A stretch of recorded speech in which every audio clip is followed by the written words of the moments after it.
The star cruiser Eternal Dawn hovered silently above Earth's atmosphere, its crystalline hull refracting sunlight into prismatic patterns. Fleet Admiral Tai observed the blue planet with 6 analytical eyes, each recording data for the hegemony's vast archives. "Another primitive world," remarked his second-in-command, Han, "though their biological adaptability metrics are unusual." Ta nodded slightly. "The Council recommends diplomatic approach rather than standard resource extraction. Their warfare patterns suggest unusual tenacity despite technological limitations." Ta had visited hundreds of worlds across his long career. Most species followed predictable patterns when confronted with superior technology. They either surrendered immediately or fought briefly before accepting their place in the galactic hierarchy. Humans, however, had caught the Council's attention for different reasons. Their historical records showed 17 near-extinction events in the past 10,000 years. Han continued, scrolling through data on a transparent screen. Yet they recovered each time. Most species would have collapsed after just one such event. Tay's outer eyes narrowed. "Interesting. And they still fight among themselves." "Constantly," Han confirmed. "They've never achieved planetary unification despite multiple attempts." "Perhaps our arrival will change that," Ta mused. The Eternal Dawn wasn't alone. 12 other hegemony vessels maintained position in high orbit, their presence impossible to hide from Earth's primitive but functional detection systems.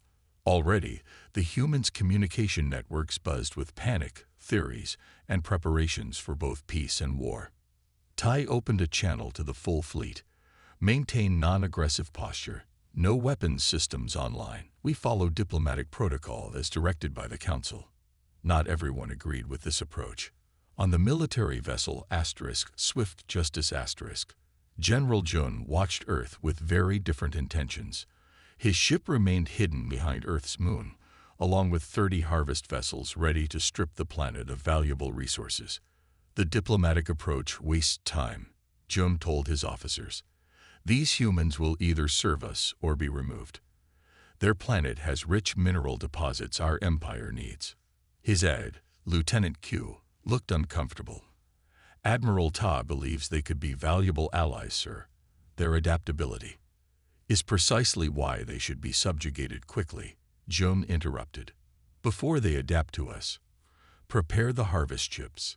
If the Council's soft approach fails, we'll be ready." On Earth, chaos reigned for the first 72 hours after the alien fleet appeared. Stock markets crashed. Religious groups proclaimed both salvation and doomsday. Military forces worldwide went to their highest alert status.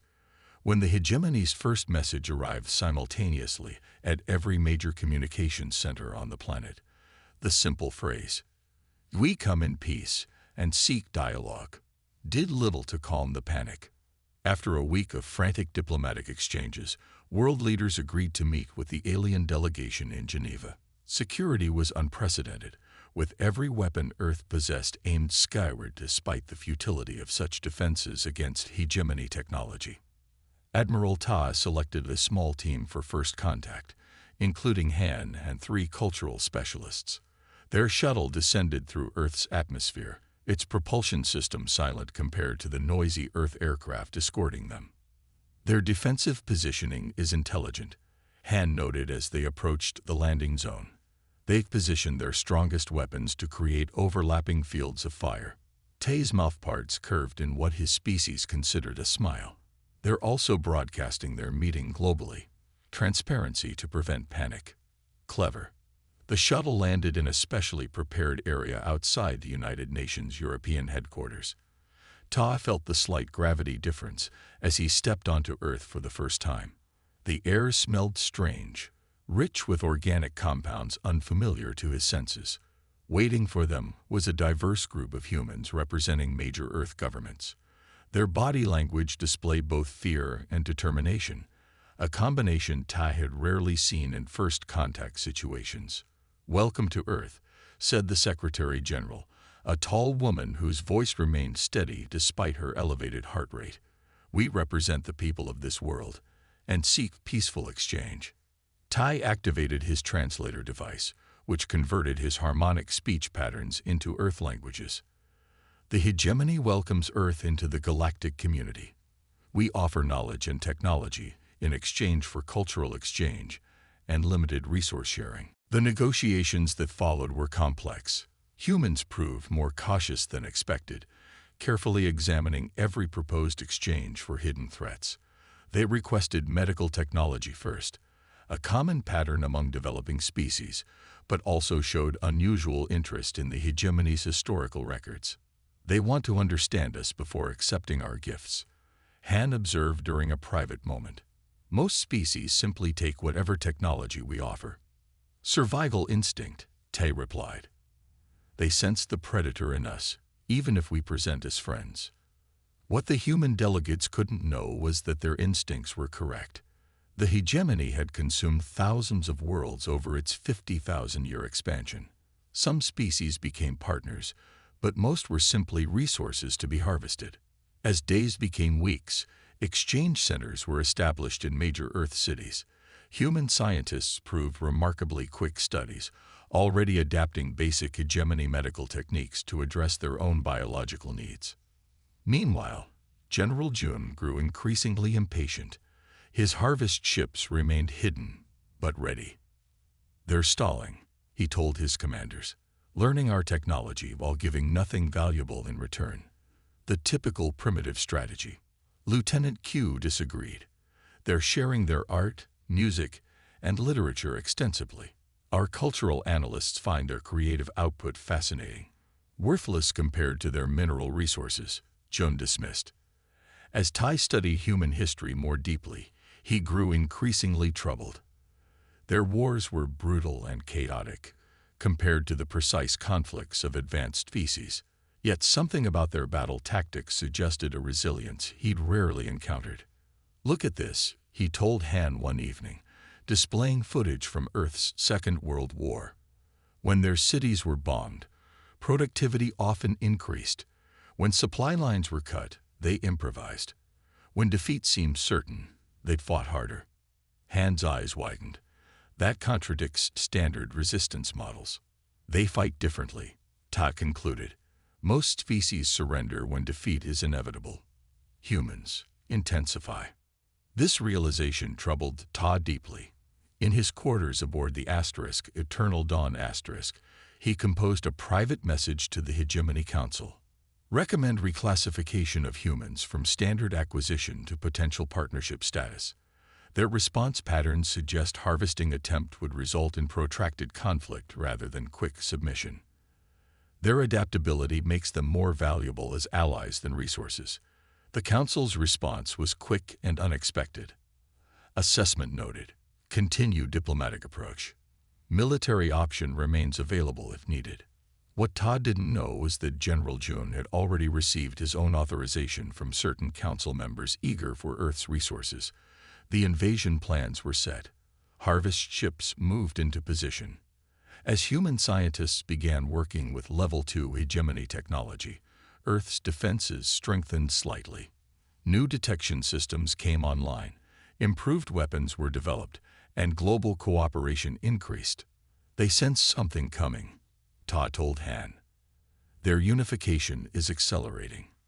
Should we warn them about Jun? Han asked. Tai's inner eyes closed in thought. We can't betray the hegemony, but perhaps we can prepare them indirectly. In the following days, Ta shared more technical knowledge than the protocol allowed. The humans absorbed everything eagerly, still unaware of the true threat looming beyond their moon. General Jun watched these exchanges with growing anger. Ta has become compromised. He sees potential in these primitives that doesn't exist. The attack order was prepared. Earth had less than a week before its first interstellar war would begin. 6 months after first contact, Earth had changed dramatically. Technology exchange centers operated in 12 major cities across the planet. Gleaming structures of glass and alien metals stood as symbols of cooperation between humanity and the hegemony. Admiral Todd watched with satisfaction as human scientists worked alongside his people at the Geneva Exchange Center. The humans had proven remarkably quick studies, absorbing and adapting hegemony knowledge at rates that surprised even the most optimistic analysts. They've already modified our basic medical scanners to detect cancer cells at a stage we never considered, Han reported, showing Ta the data on a floating display. 3 previously terminal human diseases now have effective treatments based on our technology. Ta nodded. And what have we learned from them? Their art continues to fascinate our cultural division, and their adaptability gene sequences might have applications for colony worlds with unstable environments. The exchange had benefited both sides, though not equally. Humans gained technological leaps that would have taken them centuries to develop independently. The hegemony gained less tangible but still valuable cultural and biological insights. Not everyone saw value in this arrangement. General Jun had grown increasingly impatient in his hidden command center beyond the moon. His harvest ships remained ready, crews restless after months of waiting. The council grows soft, Jun told his officers. These humans offer nothing we cannot take by force. Their planet's mineral wealth alone would fuel our expansion for a century. Lieutenant Q had become increasingly uncomfortable with his commander's fixation. Admiral Tay's reports indicate they could become valuable allies. Their creativity makes them unpredictable and dangerous, Jun interrupted.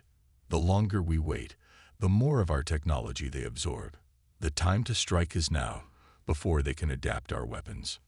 Jun had secretly inserted loyal officers throughout the diplomatic mission.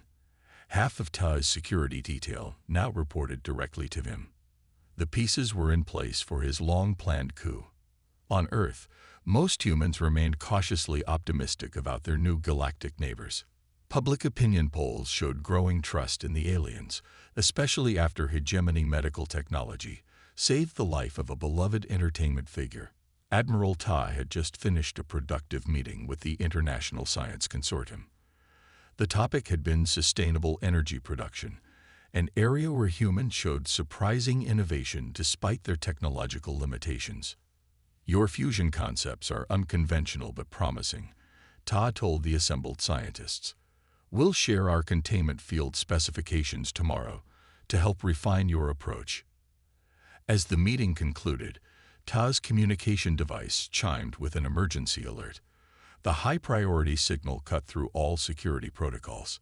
He activated it to see General Jun's face materialize in a holographic projection. Jun wore his formal military uniform, decorated with conquest medals from a dozen campaigns. His expression showed no emotion, but Tay detected satisfaction in his eye movements. The waiting game is over, Ta, Jun announced without preamble. The harvest begins now. Before Tai could respond, the transmission ended. Cold dread filled his 4 stomachs.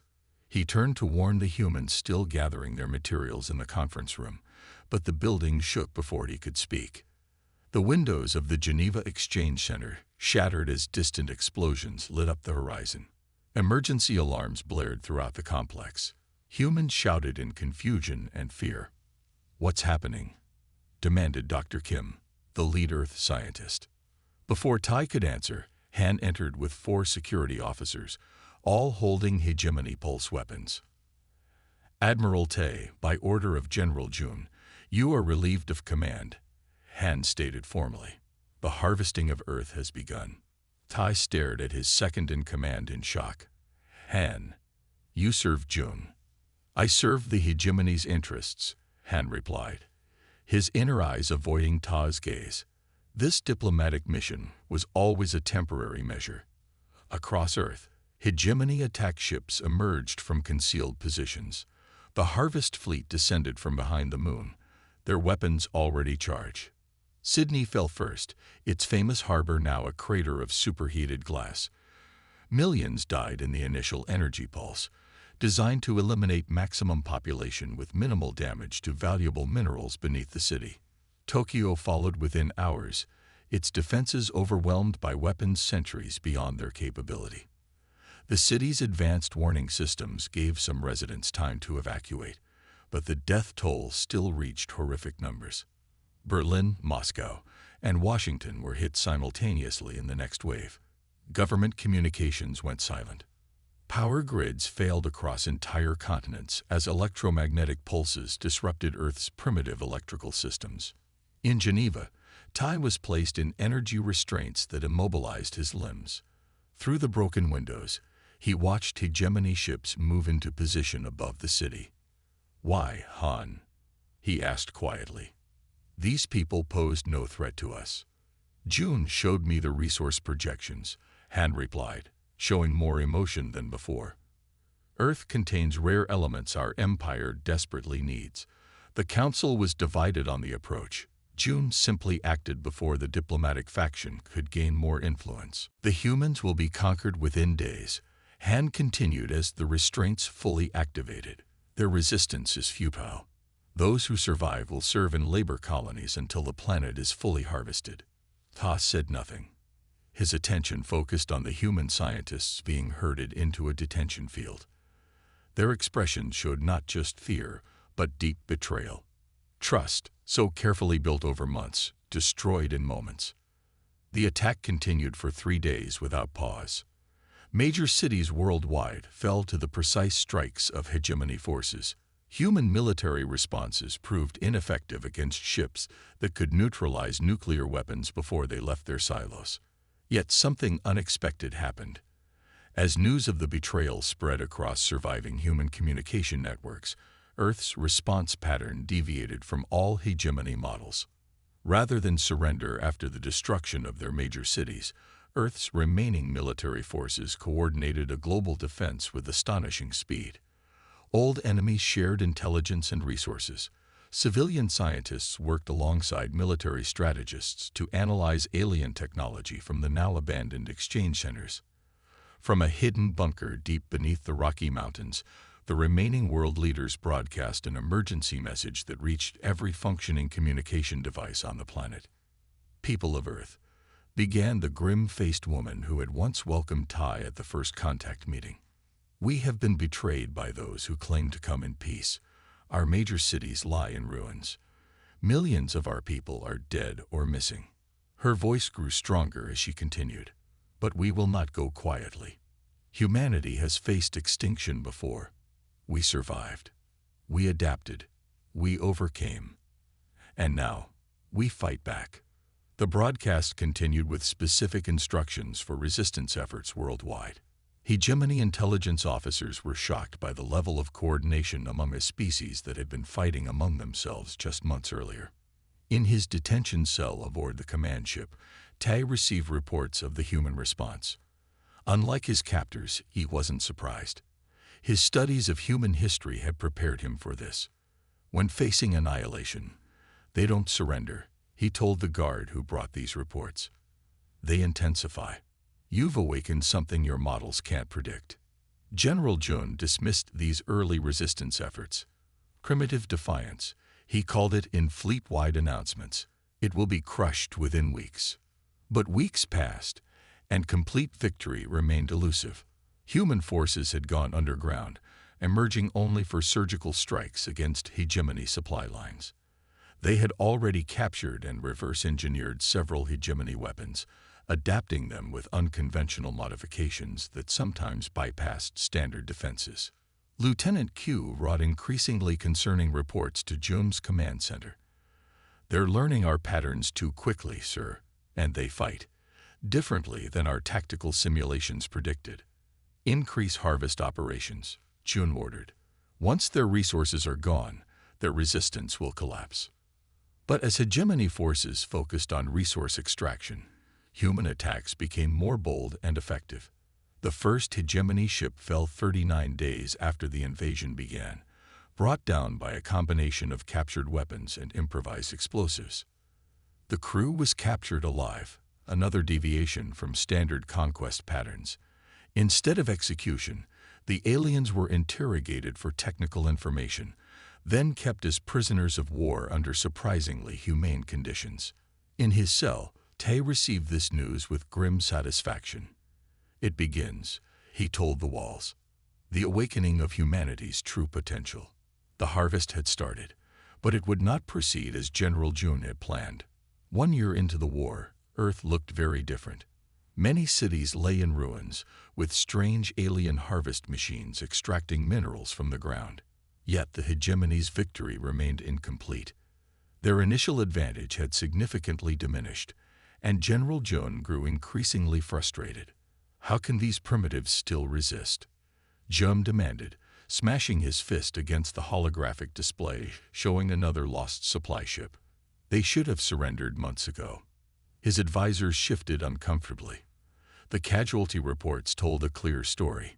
Human resistance grew stronger each month, not weaker as predicted. Hegemony losses had risen from 2% in the first month to 28% in the most recent operations. Their adaptation rate exceeds all previous species encounters, explained the chief analyst. They're learning our technology and tactics faster than we can develop new ones. In a hidden laboratory beneath the ruins of Seoul, human scientist Jin worked tirelessly with a team of researchers. They had collected debris from 7 downed hegemony vessels, methodically reverse engineering the alien technology. Jin, a quiet woman who had been a quantum physicist before the invasion, made the breakthrough that changed the course of the war. Look at these readings, she told her colleagues, pointing to energy fluctuations in a captured shield generator. Their technology assumes certain physical constants that don't perfectly align with Earth conditions. We can exploit these discrepancies. The team worked for weeks to develop weapons that specifically targeted these vulnerabilities. When tested against captured hegemony materials, the results exceeded all expectations. Shield systems that could withstand direct nuclear strikes failed completely when hit with Jin's specially calibrated energy pulses. Meanwhile, aboard the hegemony command ship, Admiral Ta remained imprisoned. His warnings about human adaptability had proven correct, but brought him no satisfaction. Each day, guards informed him of new human defeats, though he noticed their reports becoming less frequent and less triumphant. One night, his cell door opened unexpectedly. Instead of the regular guard, Lieutenant Q stood in the doorway with 3 junior officers. "Admiral," Q said quietly, "we need to talk." Q explained that a growing faction within the hegemony forces disagreed with General Jun's methods. The harvest was proving too costly, and Jun's response was to request even more destructive weapons from the Council. "He's asked for the World Breaker," Q whispered. "The Council is considering his request." Tay's inner eyes widened in shock. The World Breaker could shatter a planet's mantle, rendering it uninhabitable but extractable. It was a weapon of last resort, used only 3 times in hegemony history. "This has gone too far," Ta said. "Jun risks everything for his pride." That night, with Q's help, Tai escaped the command ship. Using a small scout vessel, they traveled to Earth, evading detection by using atmospheric interference patterns that Jin's team had discovered could blind hegemony sensors. They landed in a remote mountain region once called Nipal. Human resistance forces initially captured them, but soon recognized the value of their defection. In an underground bunker carved into the mountain, Ta met with the human resistance leadership. The meeting room was sparse but functional, with maps and alien tech components covering the walls. "Your species adapts faster than any we've encountered," Ta told the assembled commanders. "But Jun has requested the World Breaker from the Hegemony Council. It can shatter a planet's mantle. You have perhaps 6 months before it arrives."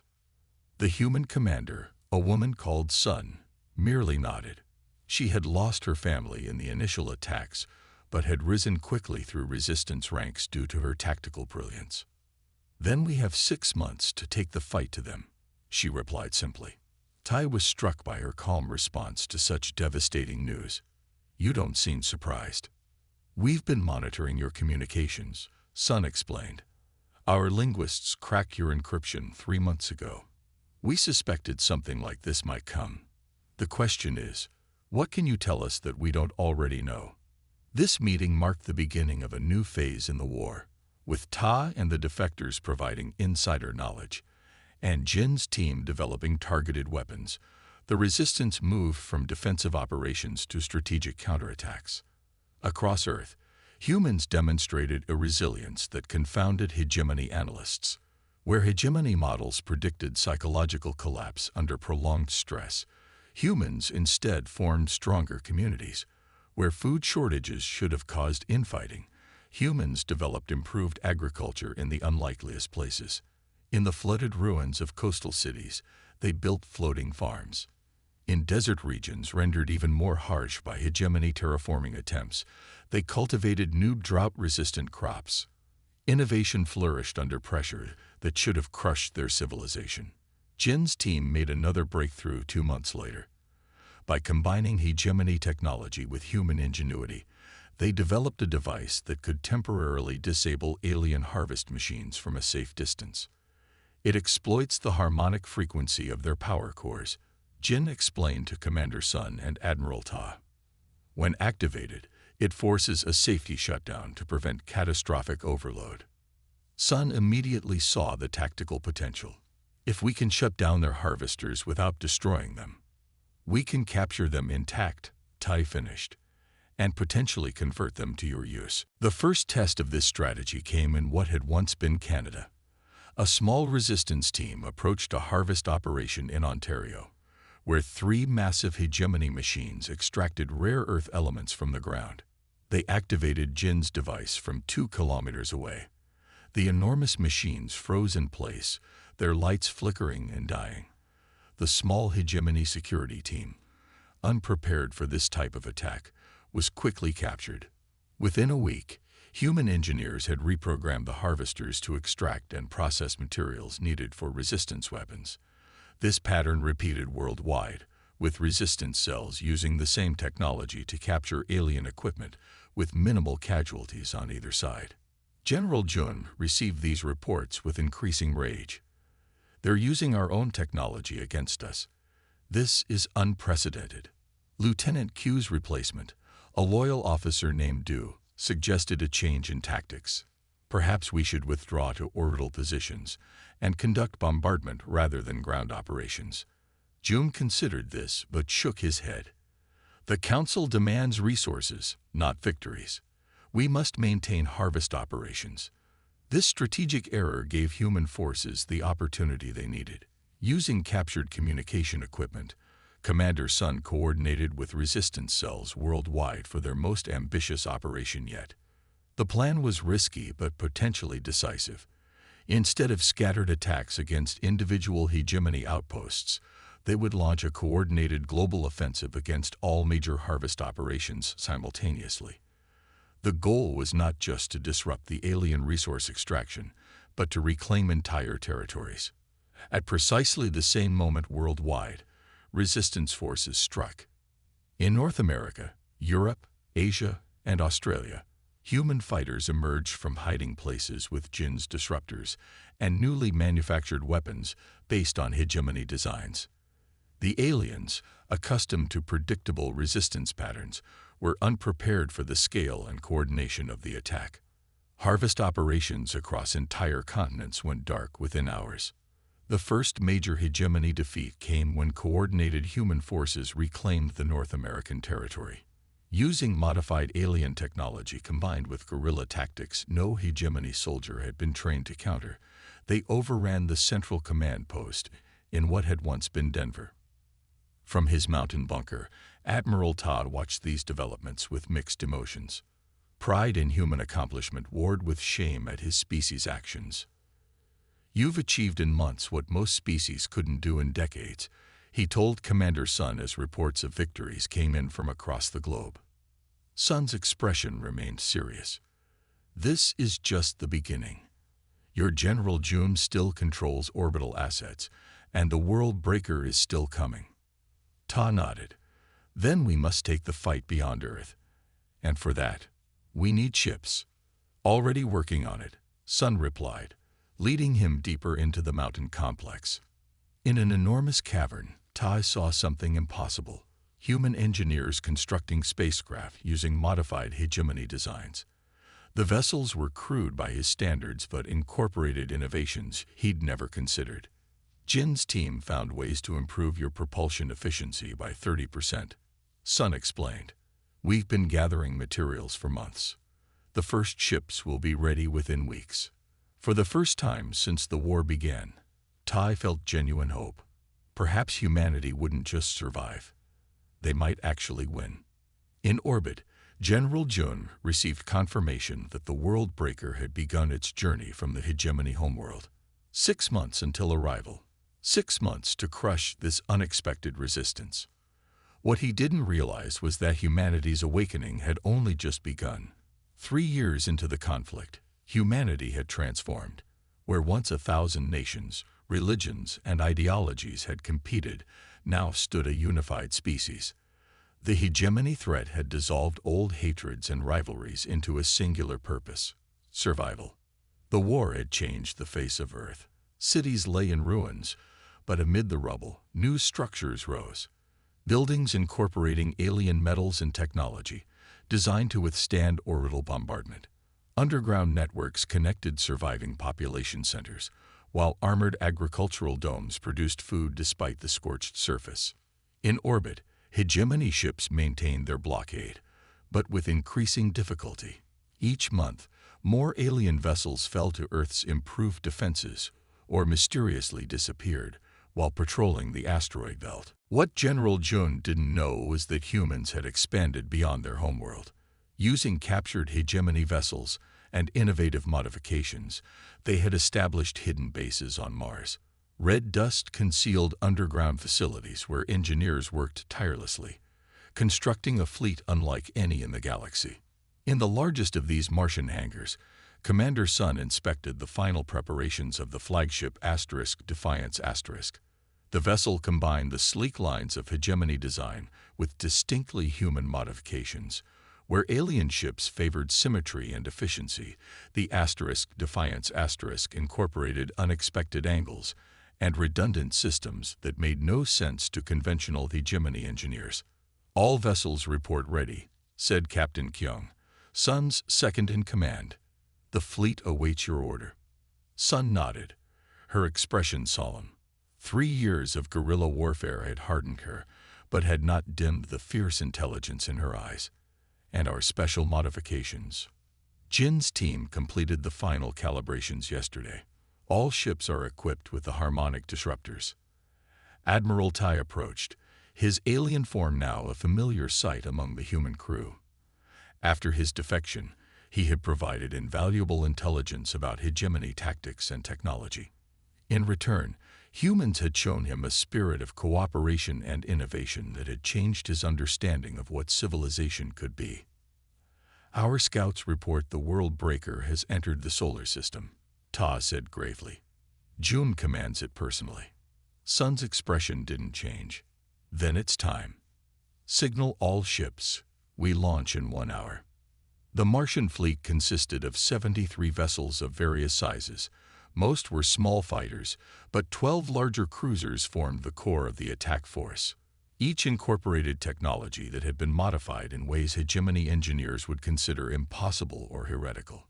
As crew members made final preparations, Admiral Tai addressed the fleet commanders via holographic communication. "The World Breaker is the most powerful weapon in the hegemony arsenal," he explained, showing technical specifications on floating displays. "It uses dark energy to disrupt planetary structural integrity, essentially shattering a world from inside. But its power requirements are enormous, making it vulnerable during its charging sequence." Captain Kyung frowned. "How long does charging take?" "Approximately 30 Earth minutes. During this time, its defensive capabilities are reduced to conserve energy." Sun studied the World Breaker schematics carefully.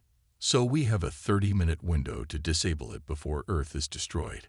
And we must approach within 5,000 kilometers to deploy Jin's disruptors effectively," Tai added. "The World Breaker's outer defenses will make that challenging." Sun's lips curved in a small smile. "Challenging is what humans do best, Admiral." The fleet launched silently from Mars, using the red planet's bulk to shield them from hegemony sensors until the last possible moment. The ships moved in formation, but not the rigid geometric patterns favored by hegemony fleets. Instead, they flowed in seemingly random groupings that constantly shifted and reformed. Aboard the Defiance Admiral Ta stood on the bridge beside Commander Sun. The command center hummed with focused energy as crew members monitored systems and communications. June will not expect an offensive, Tai observed. The hegemony has never faced a species that could counterattack after initial subjugation. His tactical models won't account for this possibility. Sun nodded. We're counting on his overconfidence. The World Breaker appeared at the edge of the solar system, a massive construct that dwarfed all other vessels. Unlike the crystalline elegance of standard hegemony ships, the World Breaker was a dark, angular monstrosity. Its central core glowed with contained energy that hurt the eyes to observe directly. General June stood on its command deck, surrounded by loyal officers. After 3 frustrating years, victory was finally at hand. The human resistance had proven unexpectedly resilient, but no primitive species could withstand the World Breaker. Optimal firing position will be achieved in 43 minutes, reported his tactical officer. Earth's defensive systems are insufficient to pose any threat. June nodded with satisfaction. Begin planetary disassembly sequence preparations. I want this concluded today. As the World Breaker moved toward Earth, its sensors detected unusual energy signatures near Mars. June frowned at the readings. Identify those anomalies, he ordered. His sensor officer worked quickly, then looked up in shock. Sir, they appear to be ships, hundreds of them. Impossible, June snapped. The humans have no space fleet. Even as he spoke, the sensor displays clarified. The Martian fleet had dropped its stealth measures and accelerated toward the World Breaker at speeds no human vessel should have been capable of achieving. For the first time in his long career, General June felt a flicker of uncertainty. Raise all defensive screens. Accelerate toward Earth firing position. Aboard the Defiance Sun watched the World Breaker's reaction. They've spotted us. All ships, execute pattern thunderstorm. The human fleet broke formation, splitting into 12 attack groups that approached from different vectors. This was no desperate, disorganized assault. Each movement had been carefully choreographed to exploit known weaknesses in hegemony defensive systems. They cannot hope to penetrate the World Breaker's shields, one of June's officers observed nervously. June wasn't so certain. Something about the humans' approach felt wrong, unpredictable in a way that hegemony tactical computers struggle to analyze. Begin planetary disassembly sequence now, June ordered. We will not give them time to interfere. The World Breaker's core brightened as it began drawing enormous energy for its primary weapon.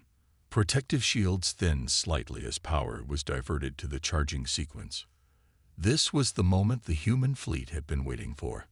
Using attack patterns no hegemony tactical computer could predict, they struck from multiple vectors simultaneously.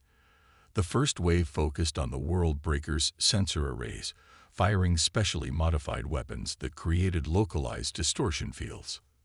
We're experiencing sensor failures across multiple quadrants, reported June's increasingly panicked officer. Their weapons, they're using impossible frequency combinations. The World Breaker's defenses had been designed to repel conventional attacks, not the improvised weapons humans had developed by combining technologies never meant to interact. Where standard energy shields should have held, they fluctuated and failed against carefully calibrated harmonic disruptors. Impossible, June shouted as a small human vessel penetrated the outer defensive perimeter. No primitive species has ever breached hegemony primary shields. But the impossible continued to unfold. 3 more human ships broke through, targeting vulnerable power conduits with surgical precision. The World Breaker shuddered as secondary explosions cascaded through its systems.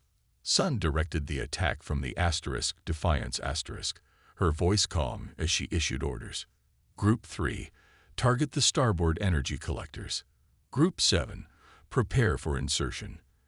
The largest human cruisers now moved into position, deploying Jin's masterwork. Massive disruptor arrays specifically calibrated to the World Breaker's unique frequency signature. When activated, they didn't attack the weapon itself, but rather the energy patterns that held it together. On the World Breaker's command deck, systems failed in cascading sequence. June watched in disbelief as his unstoppable weapon became increasingly vulnerable. "Divert all power to the primary weapon," he commanded. "If we can complete one firing sequence, Earth will be destroyed regardless of our damage." The World Breaker's core flared brighter as it approached full charge. Earth hung in space before it, seemingly defenseless. "All ships, final approach," Sun ordered. "Deploy main disruptors on my mark." The human fleet converged on the World Breaker from all sides. Jin's disruptors activated simultaneously, creating an overlapping field of energy that connected with the weapon's overtaxed systems. For a moment, nothing happened. Then the World Breaker's core fluctuated, brightening, then dimming in irregular pulses. A high-pitched whine filled its corridors as energy pathways began to collapse. "What's happening?" Jun demanded as warning signals blared throughout the command deck. "Energy containment failing," his engineer reported, voice tight with fear. "The human weapons are creating a resonance cascade in our power systems." Sun watched from the Defiance as the World Breaker began to tear itself apart, its own enormous energy turned against it by Jin's brilliant modifications. "All ships, retreat to safe distance," she ordered calmly. The human fleet pulled back just as the World Breaker's core collapsed. The resulting explosion was visible from Earth as a new brief star in the daytime sky, a symbol of humanity's unlikely victory.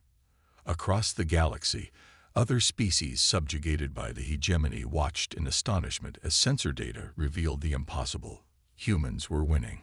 Species that had accepted conquest without resistance for millennia saw something new, possibility.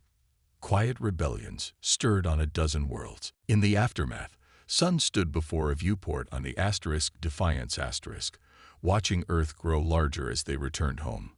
Admiral Ta joined her, his alien features showing what humans had learned to recognize as amazement.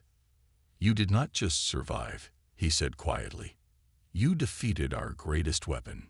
Sun's expression remained solemn. "This isn't over. The hegemony still controls thousands of worlds. They'll send more ships, more weapons. Perhaps," Tay acknowledged. "But something has changed today. You've shown the galaxy that the hegemony can be defeated. And you've done something my people never expected." "What's that?" "You fought not just for survival, but with restraint. You could have destroyed the World Breaker's escape pods. Instead, you rescued them." Sun turned to face him fully.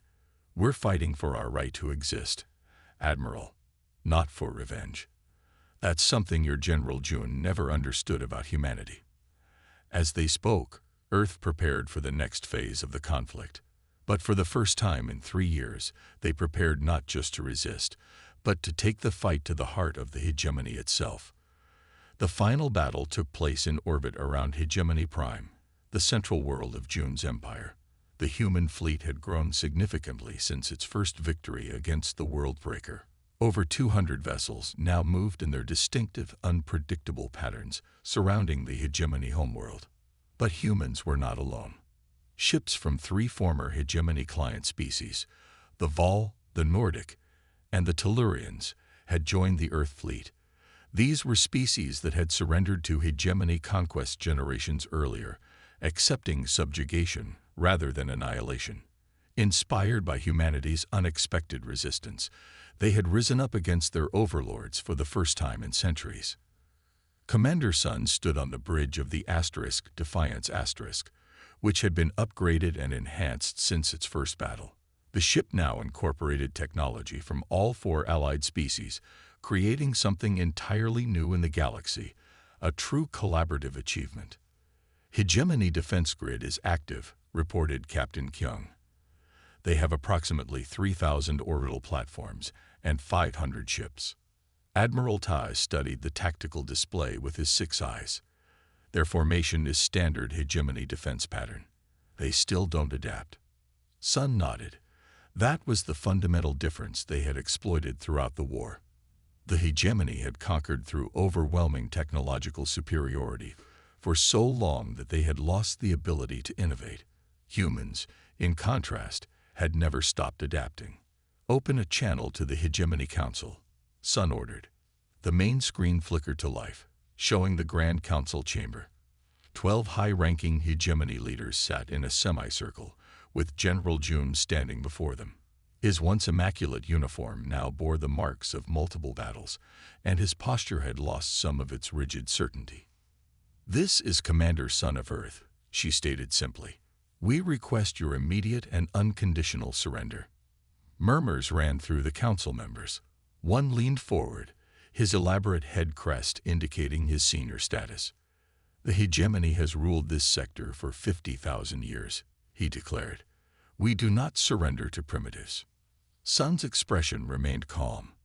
"Then you haven't been paying attention to the past 4 years. Your fleets are defeated. Your subject worlds are in rebellion. The world breaker is destroyed. What remains of your empire exists only because we have not yet decided to end it." "Bold words," June interjected, "but our homeworld defenses are far stronger than anything you faced. You may breach our outer perimeter, but the cost in lives, even by human standards, would be catastrophic." Sun glanced at Tai, who nodded slightly. "We don't need to breach your defenses, General," she replied. "While we've been talking, specialized teams have already infiltrated your central defense grid using access codes provided by Admiral Tai and confirmed by the rebellion on your world." As if on cue, the lights in the council chamber flickered. Alarms began to sound throughout the hegemony capital city. On tactical displays, the orbital defense platforms began shutting down in sequence. "Impossible," shouted one council member, rising from his seat. "That word has lost meaning when dealing with humans," Tai observed quietly. Sun's voice hardened. "You have 1 hour to surrender formally, or we will disable your planetary infrastructure systems. Not to destroy you, but to demonstrate that we can. The choice is yours." The screen went dark.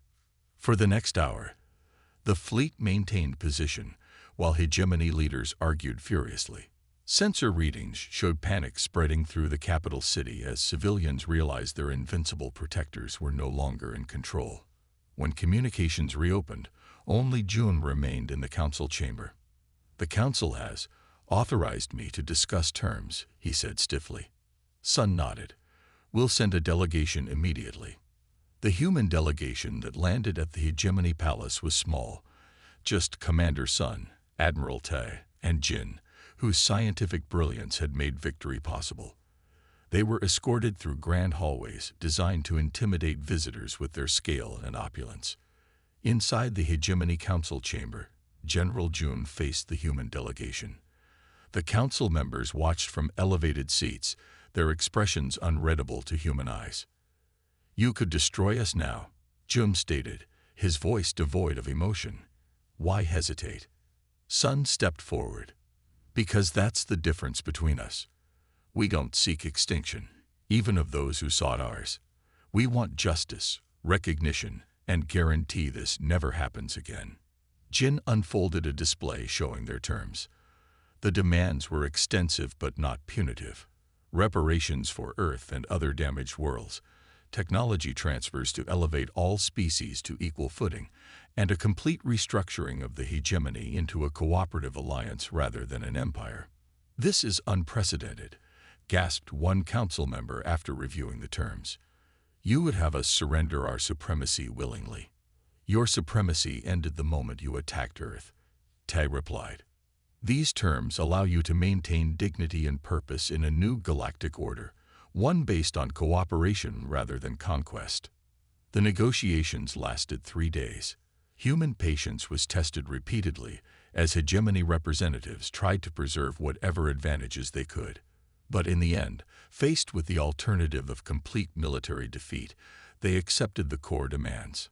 The terms of surrender were unprecedented in galactic history.